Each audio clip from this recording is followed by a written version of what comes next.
Hello, guys. As we wait for the rest of the class to join, perhaps you will recall what we did last time. And we talked about specifically cards and how to count cards and probabilities with cards. And here is a comprehension check, see if you can solve it. So we take 6 cards randomly from a regular deck of 52 cards. I want you to calculate the probability that you pick 3 pairs, please.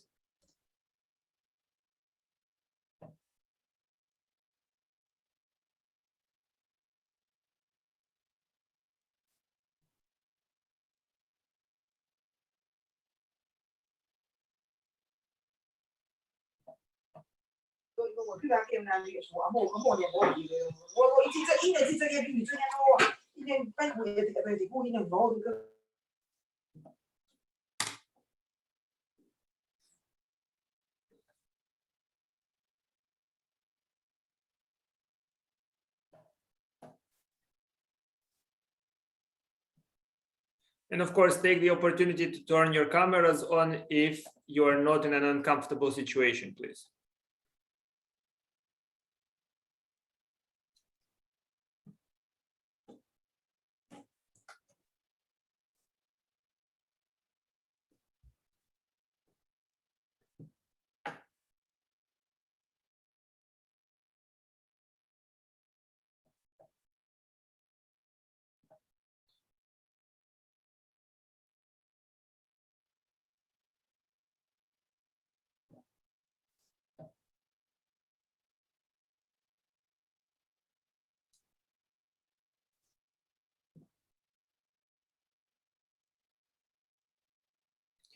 Very good, Gustavo.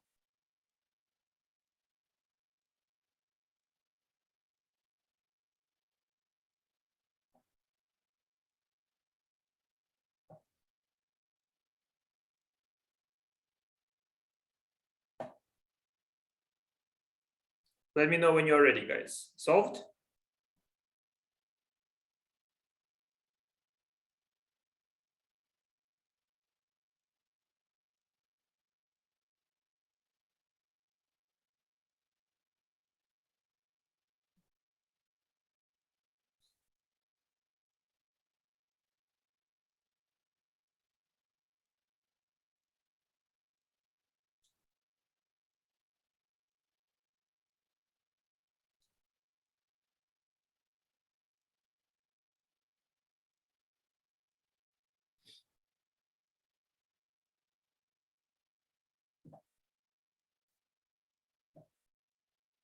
All right, I hope that means yes. So maybe before I move on, guys, just a quick sample. Please write Y if you understand how to solve it, or N if you think that you don't.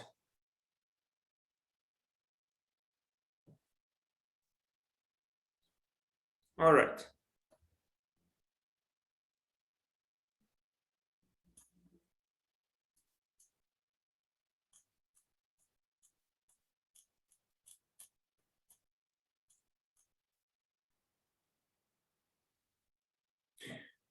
So let's look at it together. I haven't seen the answers from everyone here, just a few people. One person says no, and 2 people say no. Okay, guys. First, you have to understand the situation. What are we doing? We have 2 combinatorial problems. One is to describe all universes. What are those universes? That's the sample space of picking 6 elements. You agree? Now, picking 6 elements means that you can imagine labeling the cards 1 through 52. So if the cards that were selected were the 6 cards drawn here, I list them in order as I drew represented here: 3, 7, 15, 17, 23, 51, right? So that's the cards listed by rank, and there are 52 choose 6 universes for the possibilities of cards that can be produced. Agreed? Now, the numerator represents the successful universes in which the player draws 3 pairs. Correct? Now, how do you draw three pairs? Well, if you're successful in drawing three pairs, you can describe the pairs by the front number and by the suit number. You understand? So a card for me is a vector, front number and a back number. The back is the suit. So if I pick three pairs, I can place them in this form. And in this form, I first represent the numbers on the pair from smallest to largest. So that's the pair number. And there are 13 choose two possibilities. Yes? And then you see, why do you see you have two boxes here, two boxes here, two boxes here? This is the listing. The front number 2 comes with 4 back numbers. Back number 1, back number 2, back number 3, and back number 4 for the suit type. You agree? So you imagine that you label those suits. That's what I imagine. I label hearts as 1, spades as 2, and onwards. Understood? So there is a code like this. So then 2 came in suits 1, hearts, and suit 3, maybe diamonds, I don't know. Right? So this is for the pair that was smallest. So I now know everything about the smallest pair. You agree? Front number is 2, back number is 1, front number 2, back number is 3. And then this information tells me what is the back numbers for 4. And this tells me what are the back numbers for 11. So there are 4 choose 2, 4 choose 2, 4 choose 2 possibilities. For 13 choose 3 times 4 choose 2 cubed. You understand? At least based on this formula, guys. You can come up with other formulas, but they must correspond to a code. Then you know that you are not mistaken. You see, how do I know this is obviously correct? Because I read the code and I know what happened. And if something happens, I can place it in the code. You agree? So that means one-to-one correspondence. That means that my success formula allows me to pick every successful outcome. And that describes the cards that are picked randomly, all the same. You agree? Because this is just giving them a different listing. Here I record the population number, here I record front back number, but it doesn't matter. It allows me to count, and the probability is 3 out of 1,000. Yes? And now we come to the question for which I was stalling and for which a few people have not shown up. It's too bad. The question is the birthday problem. Maybe you know it, maybe you do not, but we will try it. So guys, how many of you believe that you have a doppelganger, somebody that has a birthday on the same day as you do? And let's what do you think? Is it going to happen or not? Will somebody here have a twin? And I mean not in your household, but among the people present. And that's very nice that you have a twin sister, I think, right? Good. So what do you think, guys? Likely or unlikely in this class? Just your feel. When you say day, does that mean not going to happen? Day? Sorry, Barry? When you say day, is that day of the week, day of the month, day of the year, or does it matter? I mean, I just let's match on the day. So one person is born on October 7th, Putin, and another person is born on October 7th, right? So so if we find 2 people born on the same date of the day and month, that's what we would think. So give me an estimate of probability, guys. What do you think? How likely it is that we will find 2 people? At least 2 people matching on birthday. Well, number. I mean, just give me an estimate, like maybe 10%, 20%, 1%. Just want to see what you feel. 1 out of 30. Okay.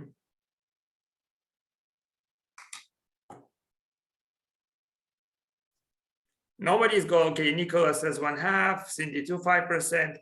A lot of people like the 5%. I see less than 1%. Right? Just a matter of your feel. I just wonder how you feel about it. Steven says 50%, 1 in 28 n. Why n? 2%. All right. So let's actually test it What, out. 1 in 28 for the number of days in a month on average, and N for the number of people. Okay. Because if you have one person in the room, Well, one person it will be 0, but if you have two so the people in formula the room, is not quite right because then it's infinity, right? but if With there's n two on the people in bottom. the room, it's almost certain that they won't have the same birthday. But if you have Oh, 30 people in the room, then almost certainly you're going to have two people at oh, least. we'll examine. I wonder that. So let's actually test it out, okay, guys? So let's write it this way. So I will name the month, and you write the first letter of the month. Like for instance, let's begin with January. So if you were born in January, write J and the date.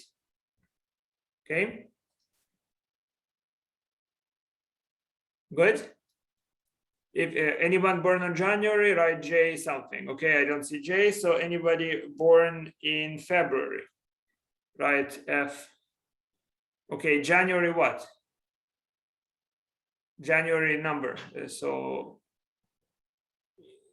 January 5th. Okay. So we have January 5th. Okay, but I will know. January 5th. I have one January 5th. Now February.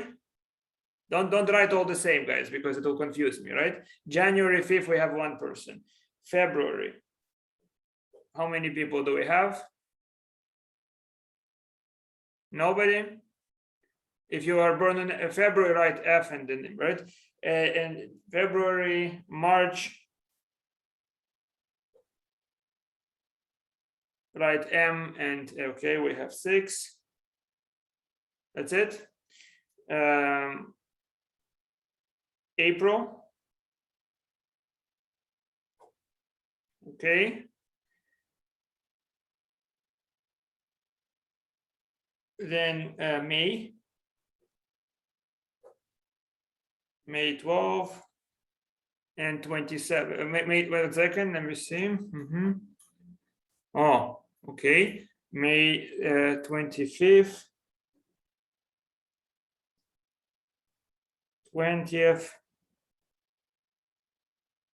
23rd,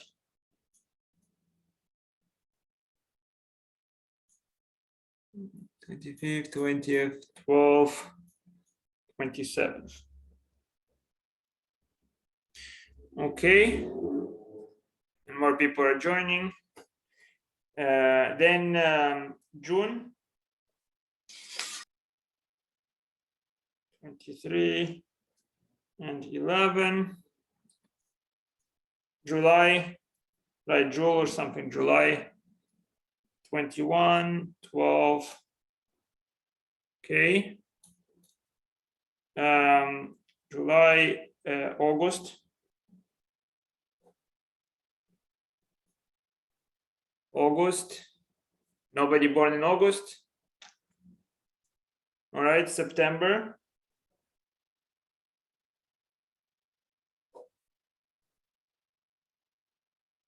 Okay, September, October.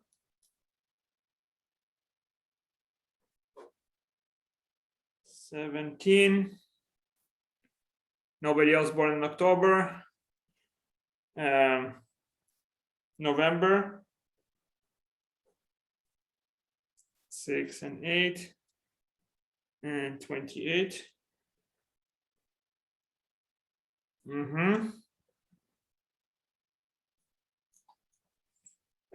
December.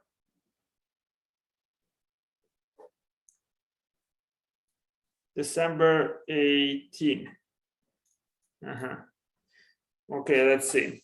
So if we have the right number of people, so 1, 2, 3, 4, 5, 6, 7, 8, 9, 10, 11, 12, 13, 14, 15, 16, 17, 18.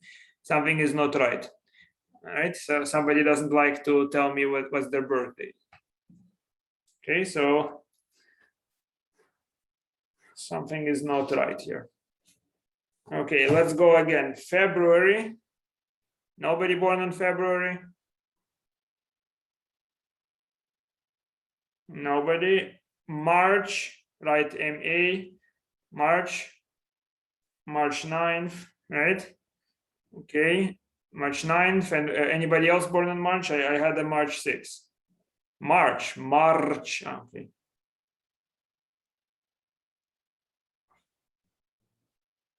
Yes, well,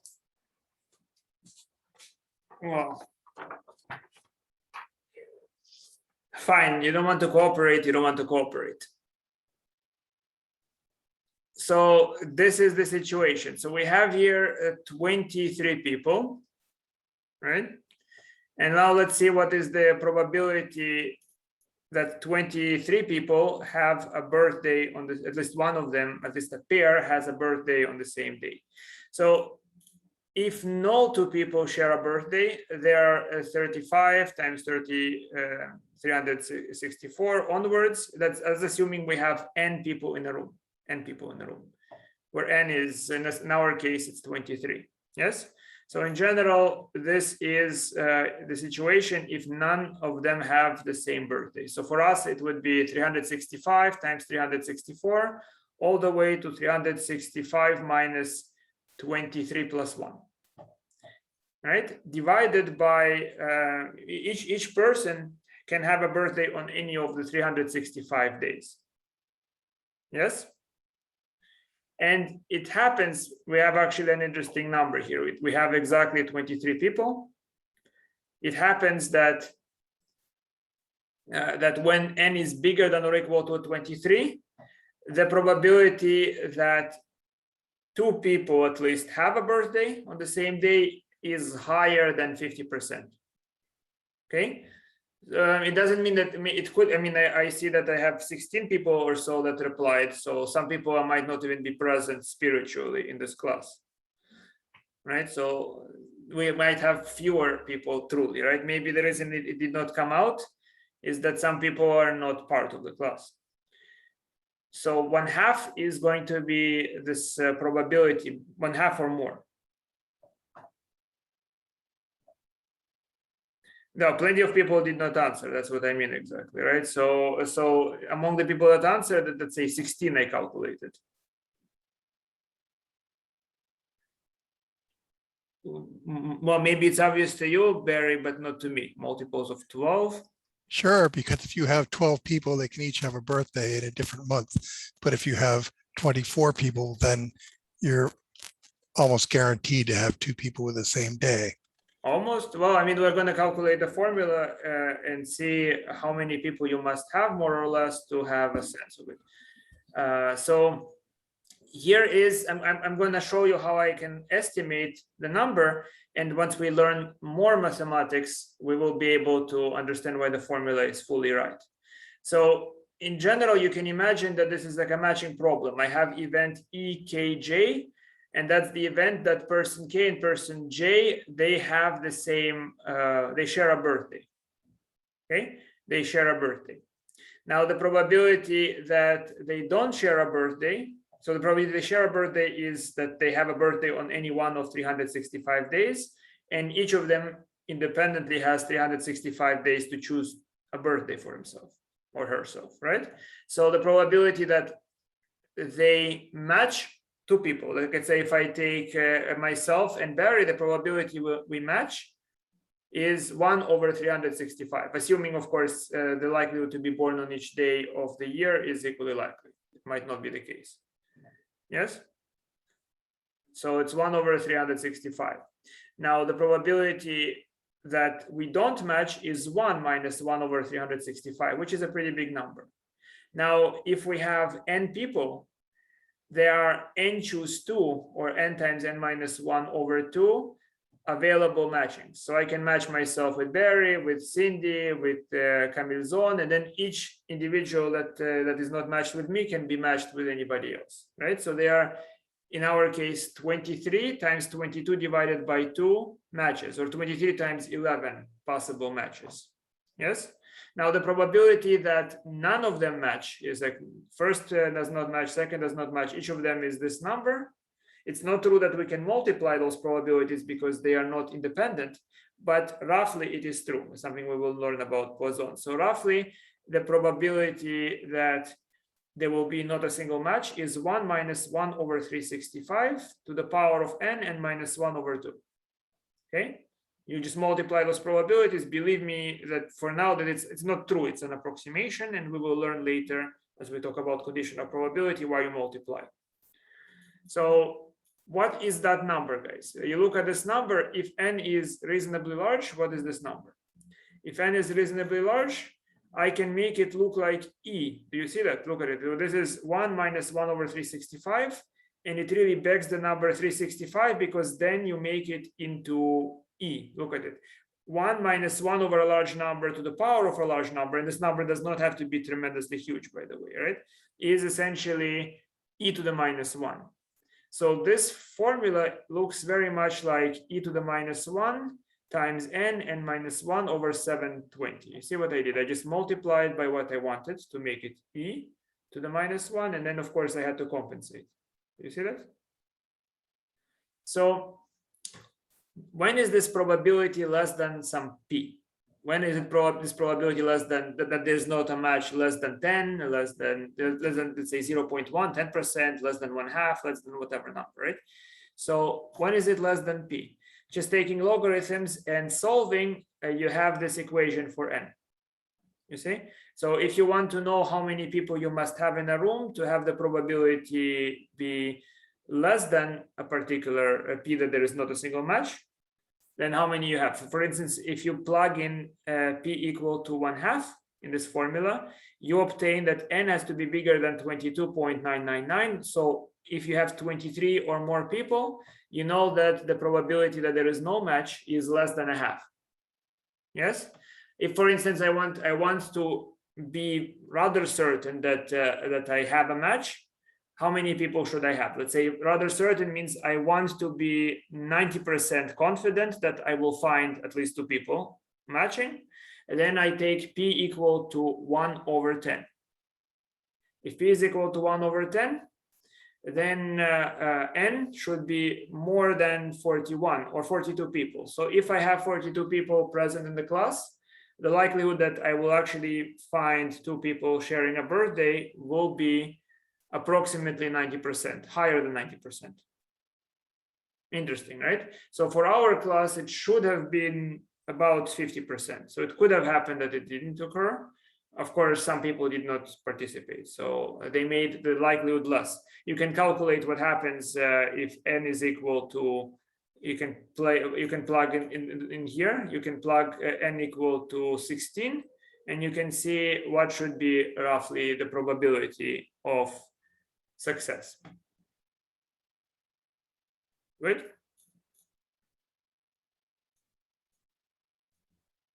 So here is another question, guys. I wonder what you think is the more likely event. We have 52 cards and we shuffle them.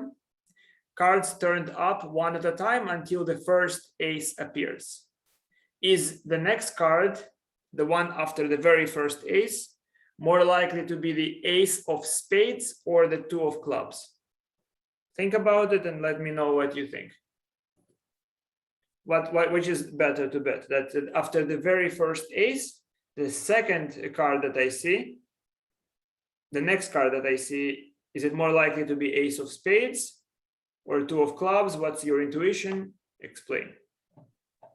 Are we assuming the first card was not the ace of spades? No, we're not assuming anything. If the first card is the ace of spades, then of course the next probability is 0. But we're asking before that happens. I mean, obviously, if I ask you the question once I showed you the first ace and you see it's the ace of spades, obviously you would not bet that the next is the ace of spades, right? But before the cards are turned, which do you prefer?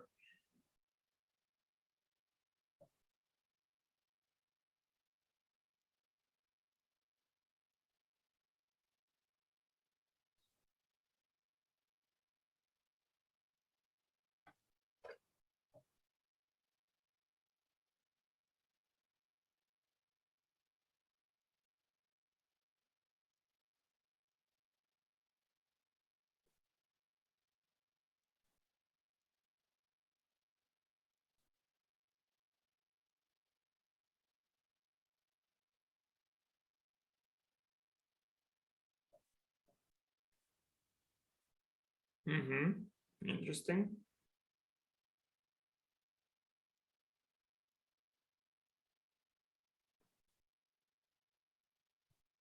You understood my question, yes, guys?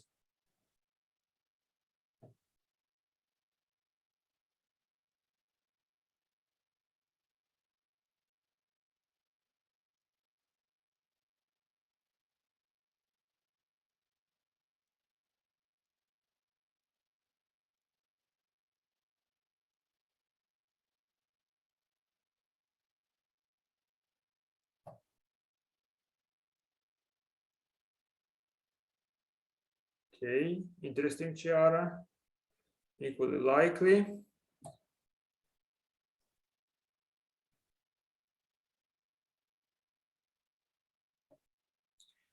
Yes, but be careful about so that because it's a bit too short there, right? So we turn cards until we see the first ace, right? And then the one afterwards, it could be whatever card, I'm not sure, but is it going to be more likely to be the ace of spades or the two of clubs, or what you answered? So here we have Steven says ace is more likely, Grant says ace is more likely.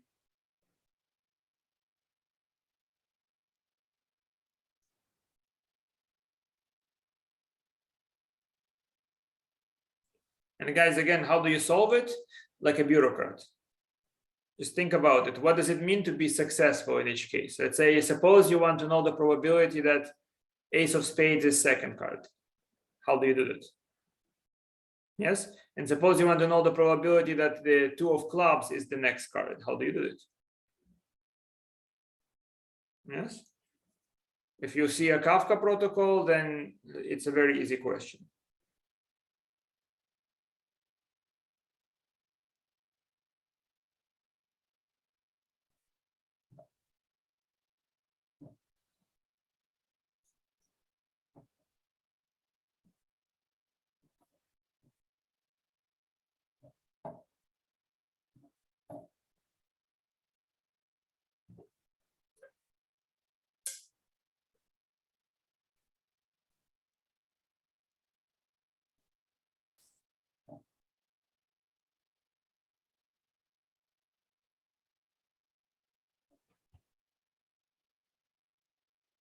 But so you're doing it conditionally, perhaps. Just the unconditional probability, nothing has happened. The cards are still lying face down. No card was overturned.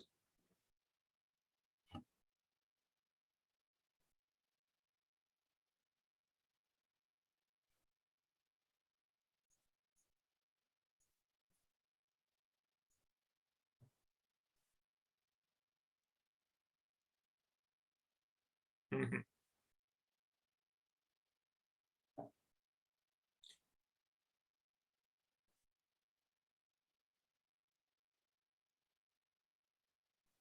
Well, let's see.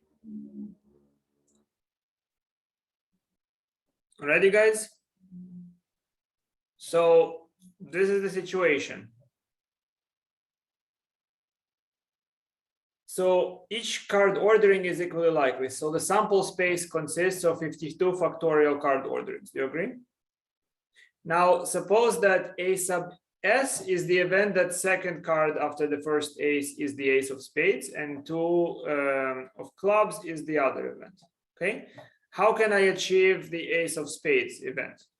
Well, denominator is 52 factorial. Do you agree? For the numerator, I have to calculate all universes in which there is a success. Now, what you imagine doing? Imagine removing the ace of spades. There are 51 factorial permutations. Do you agree? 51 factorial permutations. Now, in whatever those permutations, the ace of spades is the card right behind the first ace. So you see, if you imagine the cards are, doesn't matter if they are turned down or turned up, right? It just there is going, if the ace of spades happens to be the second card, then it must follow the first ace. So understand what I imagine? I imagine 51 cards, and one of those cards is the first ace, and right behind it is the ace of spades. You understand? I'm imagining the success protocol, right? The ace of spades is dictated to be right behind. So it's 51 factorial over 52 factorial, which is 1 over 52. So the probability that ace of spades is following the first ace is 1 out of 52. Now, it's an entirely analogous argument for the two of clubs. You agree? Just pull out two of clubs, you have 51 factorial permutations. The two of clubs always keeps behind the first ace. So it's 1 over 52, all the same. So the answer is that the probabilities are exactly the same. Good? Do you understand how you think of it? It's very simple if you understand that all you have to do, you are assuming you had success. So you have the success formula, and you know that in the success formula, if I know the arrangement of the other cards, the arrangement of ace of spades or the two of clubs, whatever, it's determined if I had a success. And there are just as many universes where that happens. Good? And here is the one more question here. So in this question, we have 20 offensive and 20 defensive players, and they're members of a football team. They are randomly paired into groups of 2 roommates. What is the probability that there are no offensive defensive roommate pairs? Calculate it, guys. So calculate problem A, please.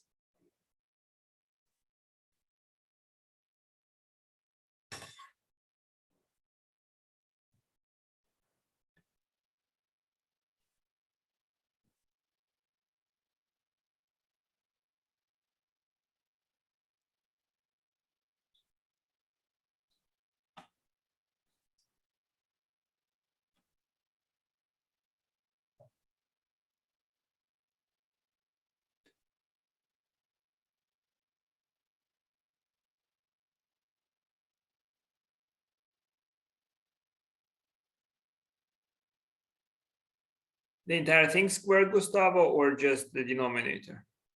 What is it, the square or is it times 2? Careful, guys. Construct a Kafka protocol always, because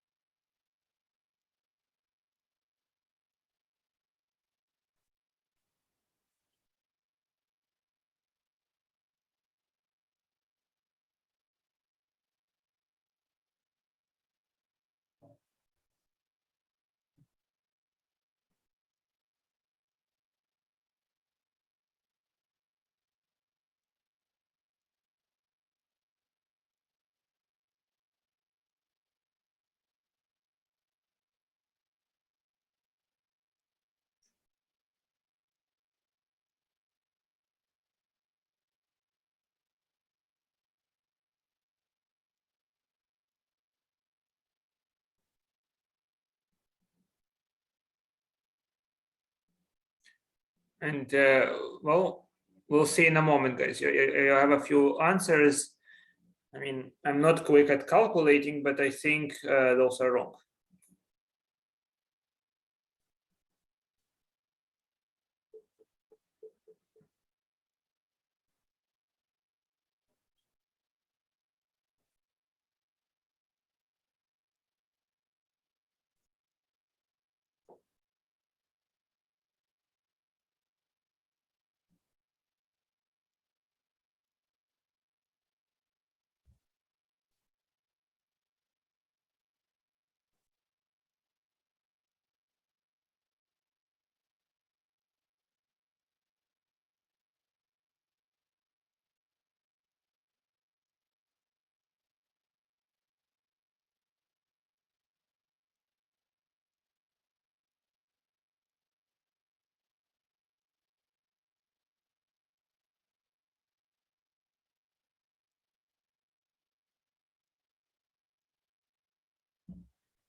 Kafka protocol, or you might make mistakes. I told you guys, right? All right, let's see it together. So here is my formula, right? So first of all, this is my sample space. So in sample space, I have room 1, room 2, room 3. Those are my different categories. And if I have those rooms, then I have 40, choose 2, 2, and whatnot, right? So I have altogether 40 factorial over 2 to the power of 20. But the fact of the matter is that there is no mention of rooms. Do you agree? So I do not know which 2 players go to room 1, which go to room 2, and onwards. So I erase that information, and erasing that information is the same as to multiply by 1 over 20 factorial. You see why 20 factorial? Because you have 20 pairs. Yes? So this is the information about sample space. Not just the sample space. Now, what's the success space? The success space is the same exact thing, where you can see that you place the offensive among themselves and the defensive among themselves. So how many ways to do that for each? This is 20 people, and they must be broken into sets of 2. So there are 10 of those 2s, right? 1, 2, 10 of them, and 10 for the offensive teams. And I divide by 10 factorial because this is erased, and I divide here also by 10 factorial because the room numbers are erased. So 20 factorial squared over 10 factorial squared and 2 to the power of 20 is the number of arrangements for success. And I take this number and I divide by total universes. Look at it, I do this. The 2 to the 20 go out, so I have 20 factorial cubed over 10 factorial squared divided by 40 factorial. This is my simplification. And the result is essentially 2 in a million. So not very likely at all. Like 2 in a million. Do you see how I calculated it, guys? Now, it's very, as I'm telling you again, guys, why some of you made mistakes. Of course, one reason is that I gave you very little time to think. It's not fair, right? It's too short. But the other reason is that you have to be very methodical. You have to produce those documents, and then you are sure that you have covered all the bases. Agreed? I will like to move on. So there is a part B to this question, but I will leave it for you to think about it and then to look at the solution in my notes. And B asks, what's the probability that there will be 2K offensive defensive roommate pairs? Yes, so you see the number of offensive defensive pairs is always even. Do you agree? Because if there is one offensive defensive pair that leaves the other guy from the defensive and another guy from the offensive, that also must match. So it's always an even number of offensive defensive pairings, either 0 or 2 or 4 and onwards. I'll leave it to you to calculate that situation. And let's move on. So this is another hopefully short lecture that talks about probability and infinite series, right? We will explore how infinite series occur in probability a little bit. So first example, and of course it appears frequently because of axiom number 3. Remember that axiom, right? Is that when we are taking the union of countably many disjoint events, the probability is the sum of those events. The probability is the sum of probabilities for each event. So here is an example. A pair of fair dice is rolled until either the sum of 4 or 8 appears for the first time. Understand? So you're going to toss the die until you either see a 4 or an 8, and then you stop. What is the probability that the game is stopped on the sum 8? Okay. What's the probability we stop when the sum is 8? So let's look at the solution. So one way to solve it is we can say E is the event game ends in the sum of 8. Let En denote the event that the sum is 8, and the trial on which the game is stopped is the nth trial. So either I get 2 of the die rolled and I get 8 right away, or on the second round, or on the third round, or on the fourth round and onwards, right? So clearly, getting an A on the first round will preclude getting an A on the second round. I stop, right? Or getting an 8 on the second round means I didn't get it on the first round. Okay, so they are disjoint events. Do you agree? I could not have gotten an 8 on the 6th round and on the 4th round, because if I got A on the 1st round, I would have stopped the game. And if I continue to the 6th round, then none of those rounds were producing a sum of 8. So the probability is this infinite series. All right. Now, how many ways can I produce sum equal to 8? Well, 2, 6, 3, 5, 4, 4, 5, 3, 6, 2. Do you agree? So I go from 2 and I increase it until until there's nowhere to go, really, right? So that's 5 possibilities. And how many ways to get the sum equal to 4? That's 3 possibilities. So far clear? So the game, what's the probability I play n rounds and win with 8? It means that the previous rounds, all the previous rounds did not produce either a 4 or an 8. So there were 36 minus 5 minus 3, right? In other words, 36 possible outcomes on the universe, but 5 universes and another 3 universes where 8 occurred or 4 occurred respectively did not happen. So it's 36 minus 5. I even keep the numbers, so it's simpler. I don't need to simplify it because I will cancel it. You will see in a moment. It's 36 minus 5 minus 3 multiplied by itself n minus 1 times, and the last is 5 times. You understand? The last outcome. So there are for first round, my Kafka protocol is first round, second round, third round, and first round, second round, and onwards all the way to the n minus 1 round had 36 minus 5 minus 3 possibilities.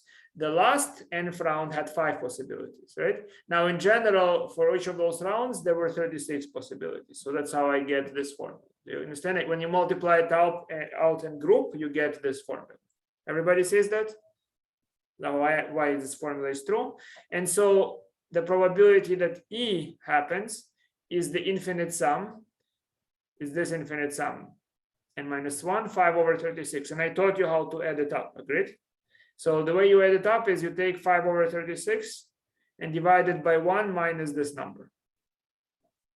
If you want to remember afterwards, after class, we can again go over briefly summing geometric series. It's very easy to do that.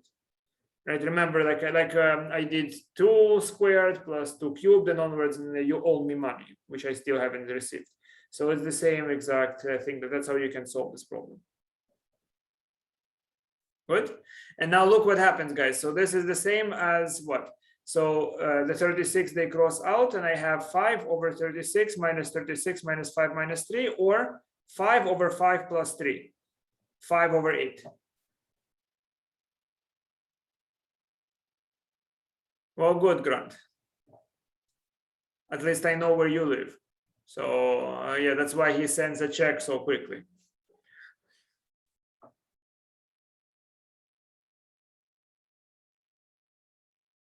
Good, you understand, guys? So it's 5 over 8. Everybody understood how I got it? There is, of course, a much nicer, quicker way to solve the same problem. Think about it, guys. Professor, one question. Yes. Why is this n minus 1 but not n? Because you see, look at it. I group if I played the game n rounds and the last outcome was 8, what happened? The n minus 1 round, each of those were neither a 4 nor an 8. So that gives me 36 minus 5 minus 3 possibilities, right? But the last outcome had to be one of 5 possible outcomes that give me 8. And I group it in this form. I multiply the outcomes that do not have 8 or 4 at the end by outcomes that have only 8.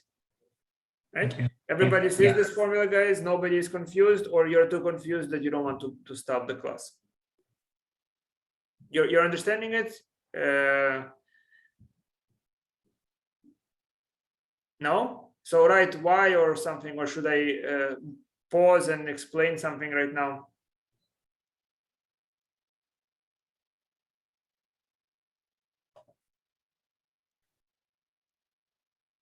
The y's are just am I a dentist or something? I'm pulling teeth. My God, there are two y's. That means everything else is an n. 3 y's. Come on, guys, what's the problem? Just tell me n if something is not clear. I'm happy to explain. Or I used to be.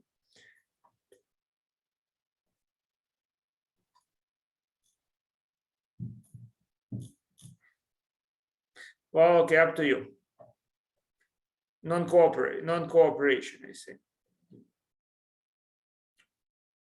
Would be nicer in other areas. Civil disobedience, for instance. So another way to solve the same problem that's a bit simpler is as follows, guys. Think about the situation. Now, the game only ends in outcomes that produce 4 or outcomes that produce 8. Do you agree? And there is no preference which particular outcome is happening. The dice are fair, right? So if the game has to end, look at it. What can the game end up with? When you play the game, you see, look at those universes. Those are the only universes that come at the end. Nature does not have preference for this outcome over this outcome over this outcome over any of them, right? None of the outcomes listed in this line and the row below produce any preferred situation. You agree? The game is equally likely to end in 3,1 as it is in 4,4. Yes?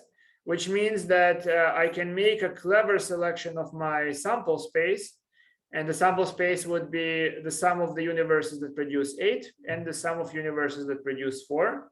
And winning means sum of universes that produce 8 divided by those. So it's 5 over 5 plus 3. Do you understand how I reasoned? Instead of going to the infinite series, I was able to avoid it by noticing that there should not be preference among the only possible outcomes that end the game. Is it clear?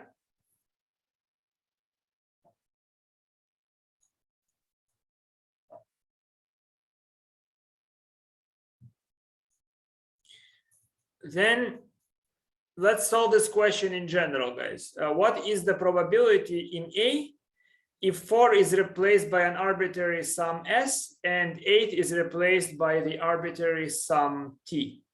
You understand where S is not T, and they are, of course, between 2 and 12. Just to solve this problem, let's see if you can solve it quickly or not quickly.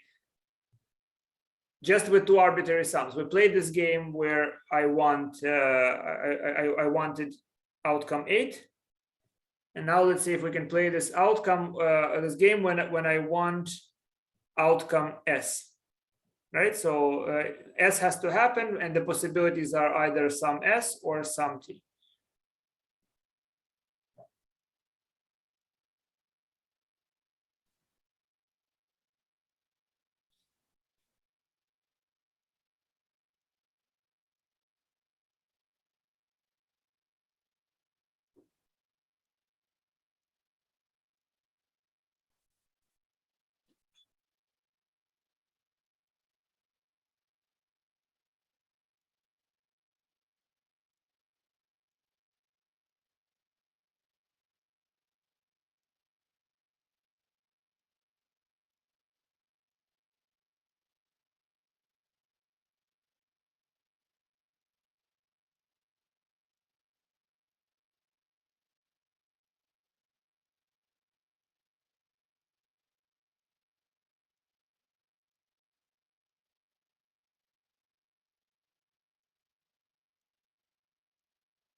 Well, you can say that, Camille, but you can simplify it.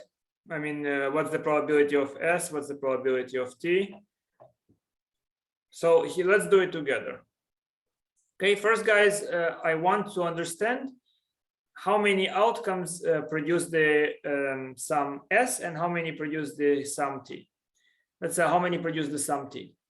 X plus Y has to equal to the number T, where T is 2, 3, 4, etc. Right? And X is between 1 and 6 and Y is between 1 and 6. Yes?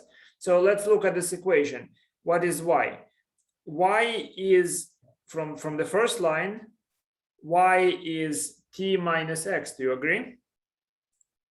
And T minus X satisfies 1, it's bigger than 1 or equal to it, and it's less than 6. Which just by solving the inequalities, what happens next, right? Next, I can multiply everything by -1, so it's -1 bigger than or equal to X minus T bigger than or equal to -6. And then I can move the T across the inequality, so it's T minus 1 bigger than X bigger than or equal to T minus X. So I see that X has to simultaneously be satisfying the following conditions. It has to be between T minus 1 and T minus 6. And it has to be between 6 and 1. Are you with me? So I can create a nice formula. Look at it. X must be smaller than the minimum of those two numbers and bigger than or equal to the maximum of those two numbers. Do you see that? So and that means that how many possibilities are there for X? It's this number minus that number plus 1. That's a formula that tells you how to calculate how many X's, right? So that would, so for instance, for example, how many ways to sum 10? I can list it out, but it's a bit annoying. Well, instead I can do 10 minus 1 comma 6 minus 10 minus 6 comma 1. And what's the minimum of 10 minus 1 and 6? The minimum is 6. What's the maximum here? The maximum is 4. So it's 6 minus 4 plus 1, which is 3 possibilities. So for 10, there are 3 possibilities. You can just then see that it works. And I can right away know this, how many possibilities for any sum. You can also list it out, but it's a bit annoying, right? For each situation, especially if it's an abstract thing. So the probability is the one came from, it's like this, right? If I need to count where I begin from. So for example, suppose you count from day 4 to day 7. Right? How many days do you count? It's 7 minus 4. That represents days after 4. So 7 minus 4 is 3. 3 days after 4. Right? And then plus the 4th day. So that's 7 minus 4 plus 1. Does it make sense, Cindy? Right? So you see why you subtract. The subtraction is the days following the first interval. So you can see that in here. So here we have day 4, day 5, day 6, day 7, right? From the 4th day, from the 4th to the 7th, how many days inclusive 4? So 7 minus 4 represents this.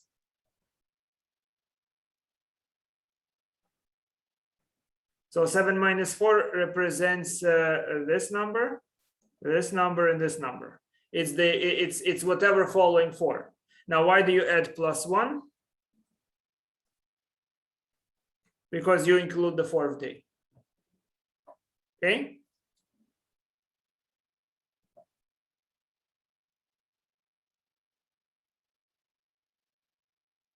Good.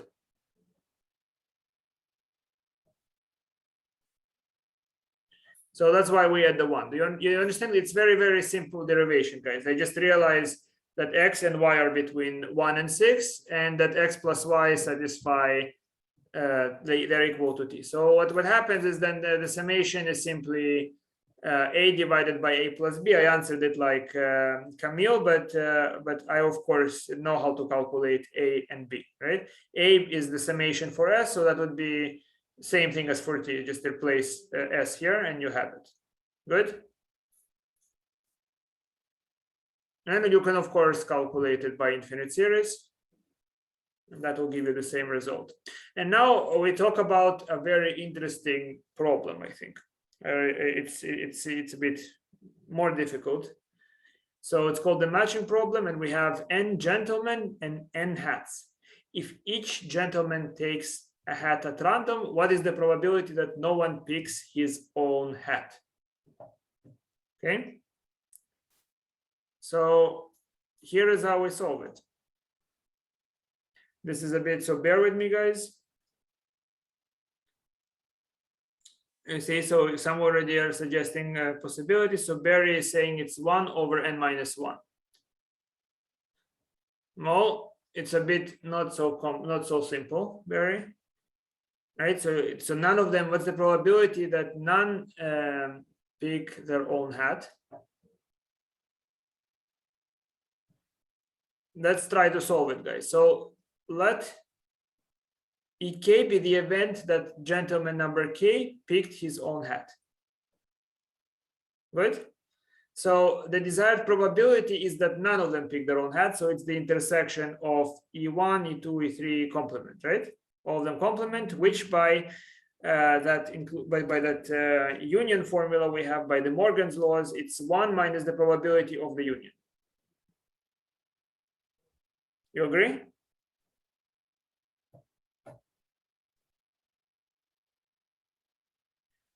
Now, what is that probability, guys? Of course, gentleman 1 picking his own hat or not picking his own hat will influence other people, whether they would pick or not. Those are not disjoint events. It could be that person 1 picked his own hat and person 2 picked his own hat. So we cannot just add the probabilities, right? So what we are going to do is we are going to use that inclusion-exclusion formula, which is written this way. Remember that formula, guys. What do? You sum P1 plus P2 plus P3 plus P4, and then you subtract every possible pair, and then you add every possible triple and subtract every possible combination of 4, and so on. You see, that's what this formula is saying. So it might look scary, but all it says is just add singleton, subtract every pair, add every triple, subtract every combination of 4, and onwards. Right now, this summation in general represents this part, right? Represents adding the probability of intersecting k events. How many are we going to have? How many summations do we have? Well, we intersect k events. So the number of summations we have here is n choose k. Do you see that? Because we have E1, E2, E3, or any other combination, right? Appearing once in that formula. So we have exactly n choose k summations. Are you with me? So review that formula, guys, right? It is requiring some effort on your part as well. Right? If you just listen to the class and don't do anything, it's not enough, I think. Maybe it will be enough to survive. I tell you, in my classes, I had a person that died, and then post-mortem was able to get an A. So it's not so very difficult, but I hope you want to understand the subject.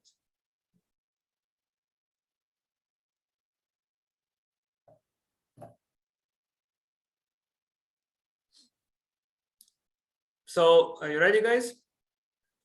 So then look at it. There is a symmetry. Do you agree that there is the probability that gentleman 2 through gentleman k plus 1 or gentleman 1 through gentleman k pick their own hat is equal? No difference. Correct? So I can simply replace the summation by n choose k probability of E1, E2, Ek. Right? I don't need to add across all combinations since the probabilities are symmetric. The probability for any pair, E1 and E2 and E3 and E7 are the same, right? So instead of just adding them up separately, I just multiply E1, E2, the probability of E1, E2, by the number of intersections that I need to consider, right? So that's why I can replace the summation by n choose k here. You see, it simplifies my formula tremendously. Now, what's the probability that E1, E2, Ek wear their own hats? The others can do what they want. That means that in my Kafka protocol, which I keep in my head, I have n minus k gentlemen that are free to pick any one of the n minus k hats, right? Hat 1 is removed, hat 2 is removed, 3 is removed, k is removed. So hats k plus 1 through n are available, right? So there are n minus k gentlemen and n minus k hats available, and it's a permutation. Gentleman 1 matched against the gentleman 1, or sorry, against hat 1 or hat 2 or whatnot, right? You can imagine, I hope, how this is carried.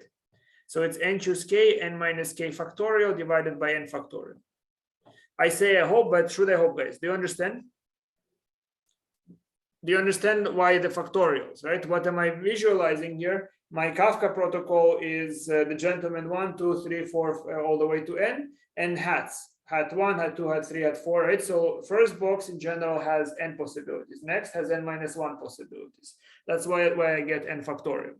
But if I want the probability, that's how I get the denominator. If I want the successful events where 1, gentleman 1 had his own hat, it's 1 matched with 1, 2 matched with 2, 3 with 3, k with k.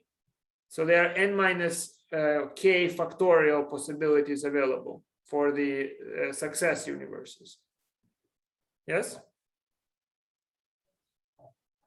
And what do you have? You have this formula.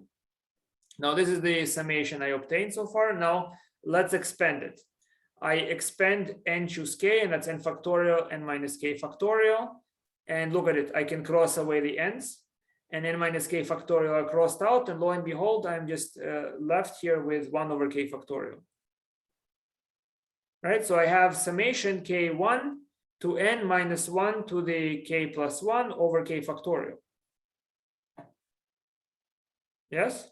You see what I get? And my desired probability is 1 minus the result. Look at it. The summation starts from 1 to n, 1 minus the result. And that's the same as this formula.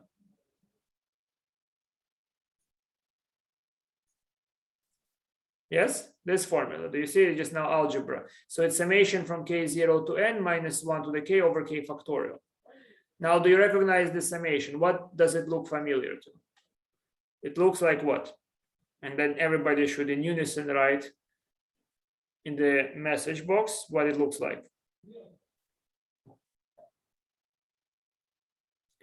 And more specifically, Gustavo?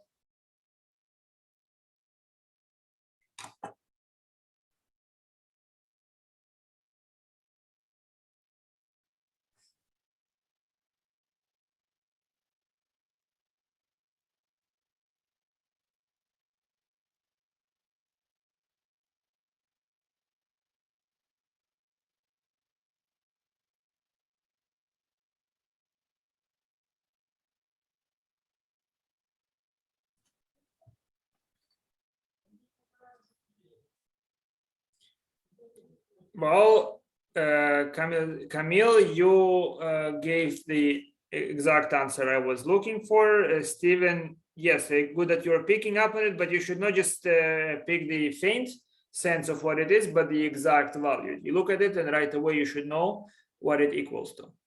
We even spent some time in my notes reviewing calculus, guys. If you don't remember that, stay after class. I have, I think, a very easy explanation for those things.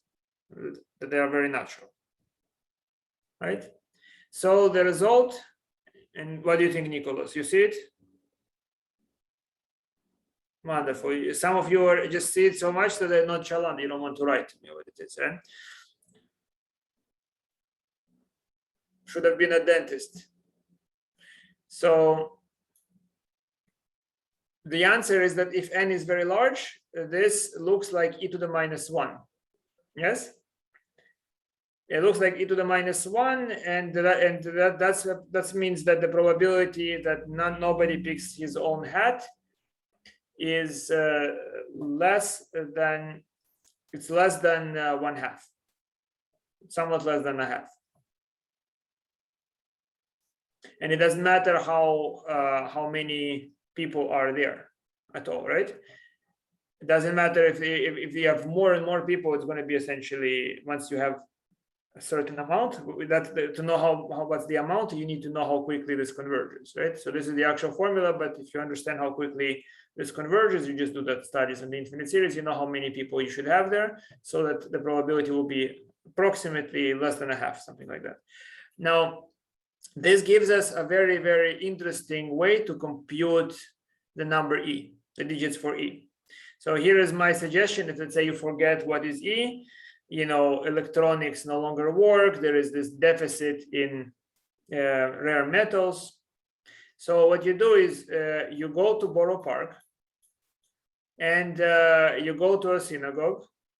And then what you do is you take their hats, let's say the hats are labeled like this, and you swap them, swap the hats in the closet. And then just observe how many people wear their own hats. They would do that randomly. So total of number, and just do this repetitively, just go through one synagogue to another. So the total number of times you perform this experiment divided by number of times nobody picked their own hat will give you the number E. Yes.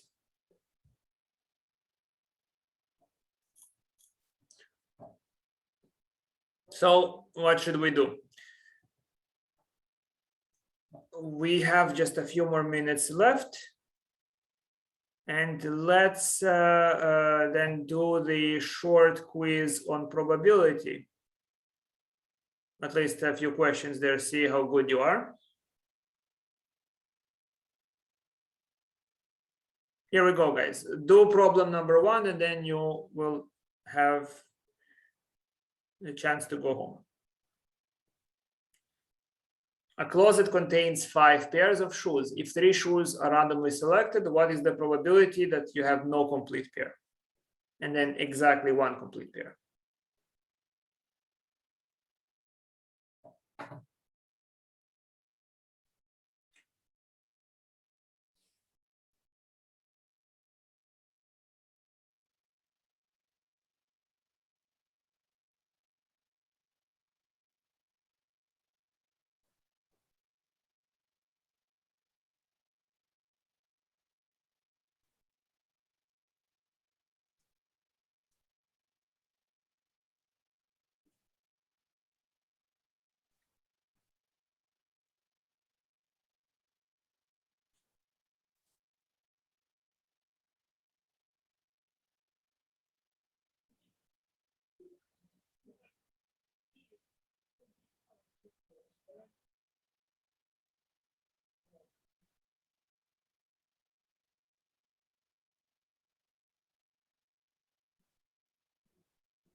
So no complete pair. So you select 3 individual shoes, right?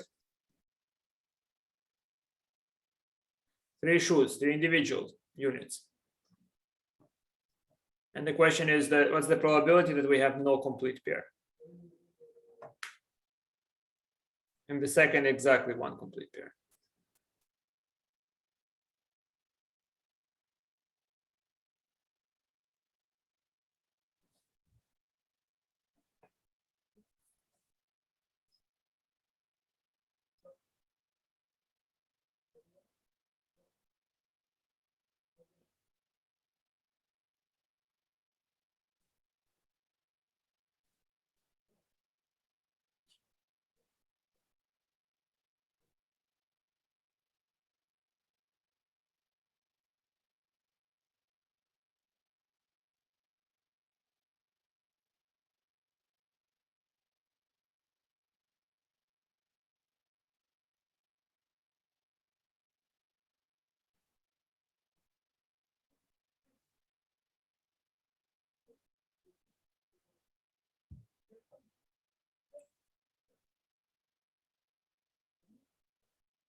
Cindy, be careful. 5 choose 3 and that's it. Kafka protocol.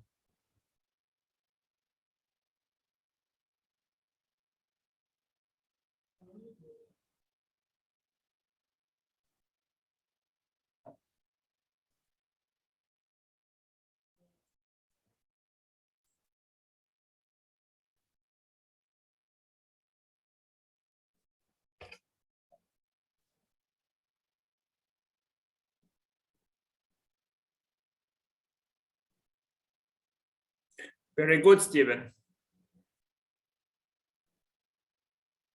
Gustavo, very nice.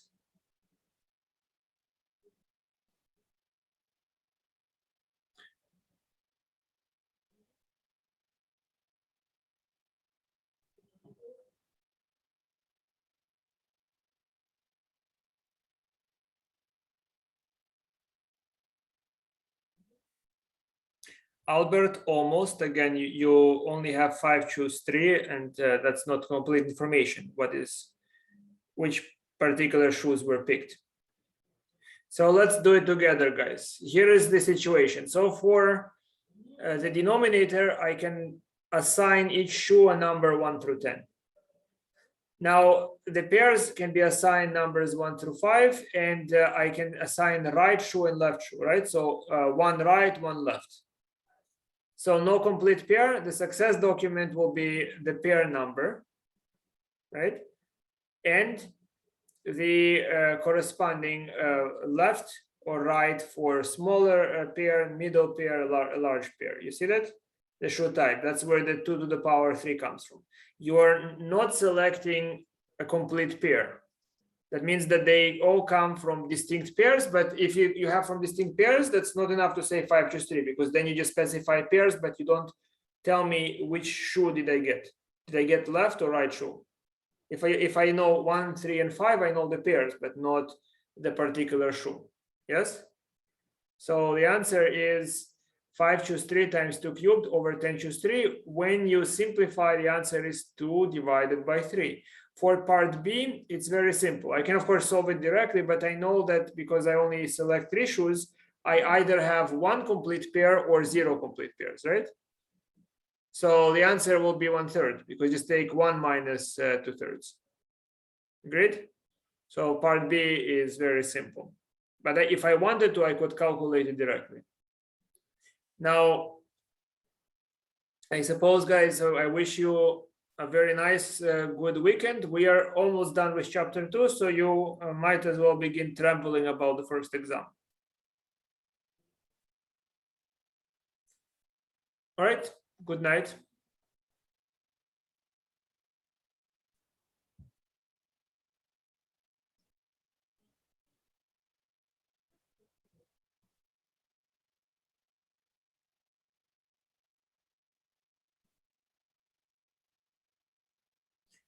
Take care, guys.